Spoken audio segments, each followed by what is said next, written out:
di ci lycée Kennedy xam nga li ko wër yëpp ay camion la woon ak ñu fay jaay tey dañ ko dindi ba mu set di ngeen ko gis ci image yi dañ ko dindi benn camion taxawatu fa benn jaaykat aussi bëgguñu ko gis loolu day wala ni rek taxawaay bi nga xam ne am na ko pour soppi xarkam mu Ndakaaru parce que Dakar moom. Bon, il le faut pour deux raisons. Capitale, ouais.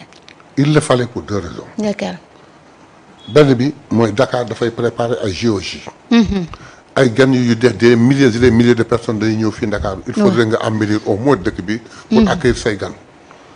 ah mbir bu xewee ci événement buy am ci kenn ku ne da ngay embellir sa kër pour xaar say gan donc Dakar da ko def. bon continuer na ba Soumbédioune sax Gueule Tapée Debout gis naa leen ñu jóg Soumbédioune mool yi ils font le travail jigéen ñi di jaay jën.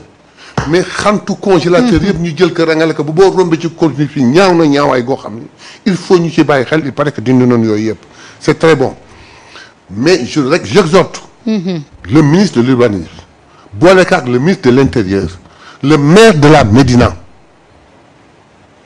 Médina entre rue 6 ak Corniche mais de la rue 11 jusqu'à la rue 31 tapissier menuisier mécanicien nangu nañu tali bi doo gis kenn même da ngay am sa oto doo mën a accéder si kër. yar xar yi ci mbedd yi ak tout de tas choses mais c'est des choses yoo xam ni war na mun a ne mais war nañu organiser wu nit pour yar xar mais defaral sa toiture sa kaw ah defal ko au point où di nga fa mën taxaw yar say xar est une jeune personne. menuisier mais mbedd bi du atelier. dañuy daan seen doole certes mais le maire de la Médina il n'a qu'à chercher quelqu'un pour les concentrer là-bas je vais raconter une anecdote là-bas aux États-Unis dama gis un magasin qui vend tout je dis qui vend tout ce bouton chemise bu raaroon bouton bi réer amatoo ko def dara soo fa demee boo leen wootee bouton bi ñu wan la fan la nekk nga jënd ko mais comme nit ñi da nga leen di soxla ils vont à Diamniadio yow bis boo leen amee soxla yaa taal sa oto fekk leen Diamniadio parce que li ngeen soxla maa nga fa un très magasin mais sénégalais. boo koy seet sax même bu lay jaay su ko tegul sa bakkan du ko def. mais mënuma parce que j'habite Castor ou quelque chose comme ça sama kër papa la. le lendemain ma jël trottoir bi yëpp occupé def ko atelier menuiserie ou atelier mécanicien ou tapissier. Donc je le répète j'exhorte le ministre de l'urbanisme le maire de la Médina le ministre de l'intérieur qui est mon fils que je salue au passage di nuyu papam Elimane di ko wax ni en dehors de la Médina diggante rue 6 ak Blaise Diagne où les mécaniciens occupent la rue bi doo fa mën a jaar certaines rues mais de la rue 6 à la Corniche. de la rue 11 à la rue 31 c'est fini tapissier menuisier mécanicien il faudrait que ce problème-là soit réglé.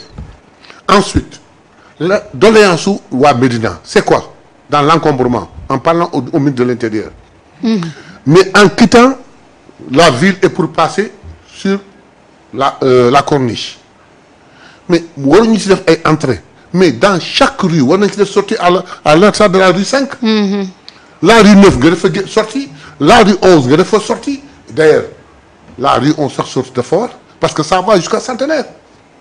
yeneen rue yi sax Blaise Diagne dana ko dog mais la rue 11 va jusqu'à Centenaire tu fais des sorties yoo xam ni nit ki mën na fa génne dana désencombrer la corniche ah ensuite su fekkee dafa na seet nga def à partir de la rue 4 nga bloqué fa def fa sens interdit en allant vers la corniche donc loolu laa bëggoon wax message pour wax ni Dakar il faut ñu embellir que je l'encourage parce que nag force est de constater que Marieta pour une fois le ministre de l'Intérieur def acte dans l'unanimité gisuma kenn ku conteste li mu def waaw parce que loolu tamit demande nationale la woon parce que très bien Dakar amoon na xar kanam boo xam ne c'est pas digne d'un capital waaw léegi nag Marieta genre ñoom Mayaba yi da nga leen di régler waaw ministre de l'Intérieur jóg na te garaawul nga kay bagage dem may ko 1 mois ma dellu soit waaw loolu nag la ñu war a taxaw suivi boobu nag moo ci am njëriñ xam nga doyen suivi boobu moo ci am njëriñ Sénégal c'est un pays où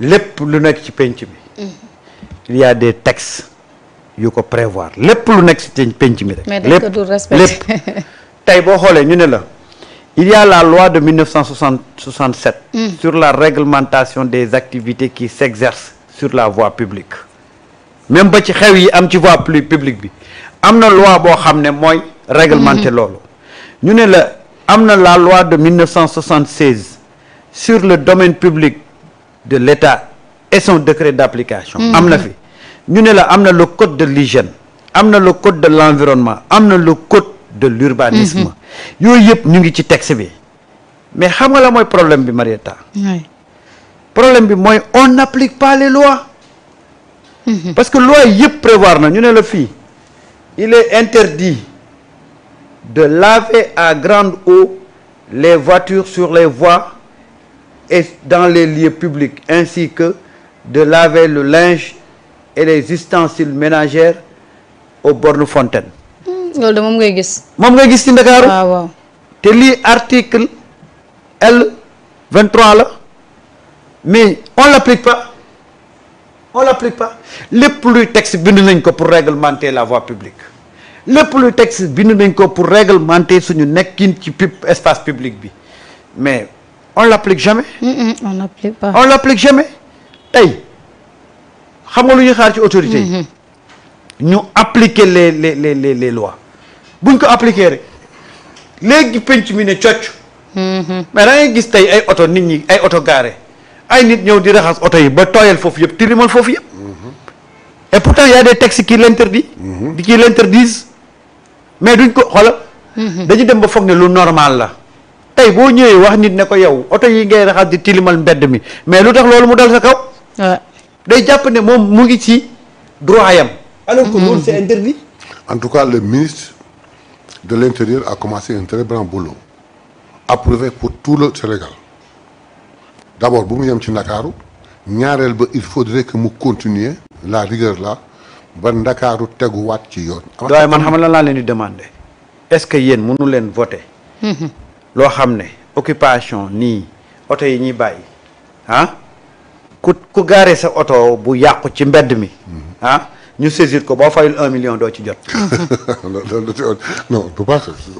loolu dafa métti askan bi mais dama la bëgg xamal waaw mais je vous ai expliqué tout de suite ni que les députés actuellement nous suivons le gouvernement. Nous sommes à la situation de redressement. Les députés étaient en séance d'apprentissage et machallah alhamdulillahi rabbil alamin léegi. Ensuite bala ngay embellir da ngay taxawal donc ñu ngi toll sur kii embellissement mais xam nga on ne peut pas à chaque fois voter des projets de loi pour kii mais li wóor ba wóor mooy am na texte yu régir loolu ngay wax. nan leen appliquer simplement. le ministre teg na tànkam foo xam ne bu mu ko teggi man par exemple man mii je parlais tout de suite de la Médina. mais bu ñuy déguerpir xam nga kañ la ñuy déguerpir. samay jarbaat samay rak. à la limite sax samay doom. menuisier yi foofu. ku ci lu sama jarbaat sama doom nga sama rakk nga. mais néanmoins ce n'est pas pour une raison que Médina war a mel noonu. déedéet. et le maire de la Médina est je ne sais pas. amoof moom kay daa mel ni sax moom yorut mairie. inexistant. moom est-ce que ma ngay dem ca mairie ba sax. je ne sais même pas. amoof inexistant. alors que. man personnellement.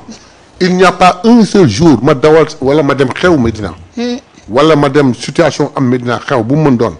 ma dem fa taxaw génte nit dab ma honorable mun a waaw mais honorable lii doo leen ci wax ma leen di wax ni tey nag wax naa ci te incha allah wax naa ci d'abord fa ma ko war a waxee wax naa ni ma ko mën a waxee mais tey gën naa ci waxaat incha allah maire bi de te duma noppi di ci wax maire bi de mook suñu maire yam il faut appliquer wuñu yënguwuñu il faut appliquer les seen textes. maire ngi liggéey mi ngi marche musul liggéey Richard waaye seen maire ngi marche waaw ñun dañ koo fal pour marche dañ koo fal pour mu liggéey seen maire ngi marche waaye tamit Il faut appliquer on a les textes. rien du tout rien C'est-à-dire que man tey ce que je demande dans un premier temps il faut chercher un numéro vert. surtout numéro vert. waaw nga xam ne à chaque fois que ñu gis une occupation anarchique quelque part. mais am na ah mais existe na on l'utilise pas. voilà ensuite xam nga Samba aussi Sénégalais yi dafa am il faut ñu teqali ko benn jikko waaw. damay Samba de décalé ak Mayabé Mayabé di def lu ko neex loo xam ne c'est à l'encontre de sax une vie saine mais Samba day wax ne woo affaire dëkkaale la xam nga boo fi ñëwee wax mu xam ne maa ko wax sama diggante ak moom yàqu dëkkuwaay bi dootul neex Samba du ko dénoncé. keneen du ko dénoncé ca koñ ba. voilà le problème loolu aussi dafay am ba ci drogue bi ñuy jaay ak yamba yeeg tout des tas ñu jaay ci koñ yi mais koñ boo dem ña ko fay jaay waa koñ ba xam nañ ko. mais kenn du ko wax. donc loolu moo fi ne Samba le numéro vert là existe. ah non mais en tout cas man daal li may demandé mooy que les gens accompagnent le ministre de l'Intérieur. que ñu gën a dire sur le temps. sànq maa ngi doon wax doyen man mënuma comprendre nit mu jël ay camions yam gaare ko ci espace public bi bàyyi ko foofu. ba mu dem ba mu jigi non seulement day nekk nuit de poubelle mais également ce n'est même pas sûr. parce que am na ay nit yoo xam ne dañuy nekk ci diggante oto yi di dogale nit ñi. di def li ñuy def di delluwaat ci. donc pour quelqu'un qui est comme ça saisiral oto bi amende ko si paie pas 1 million du récupérer otom. kii. am na yoo xam ne nag appel de déguerpissement de Colobane benn booy def benn poste mu ni en déguerpissant dañ leen incité ñu daw fëkk seen bagage dem léegi déguerpir nga leen foofu dañuy dem occuper beneen place. fan lañ jëm dañuy dem occuper beneen place mais il fallait les prendre seet keneen foo xam ni benn terrain wala den taase leen fa en temps de pouvoir régler le problème mais boo leen bàyyee ensemble ils vont y aller. te nag gis nga ils sont tellement solidaires Samba su ci kenn demee ba toog à une place boo xam ne baax na kenn waxul dara il fait appel à quelqu'un d'autre. Et il fait appel à quelqu'un d'autre c'est comme ça que ça va se faire ba mu. moi je pense que soit on renforce soit on ñu renforcer waa ASP yi. pour pour le suivi wala soit ñu dikkalaat lu ñuy wax les policiers municipaux. waaw kooku kii ñu ngi koy demandé. waaw les policiers municipaux pour ñu mën a occuper wu ci. d'accord. 21 milliards bëri na de. bëri na trop.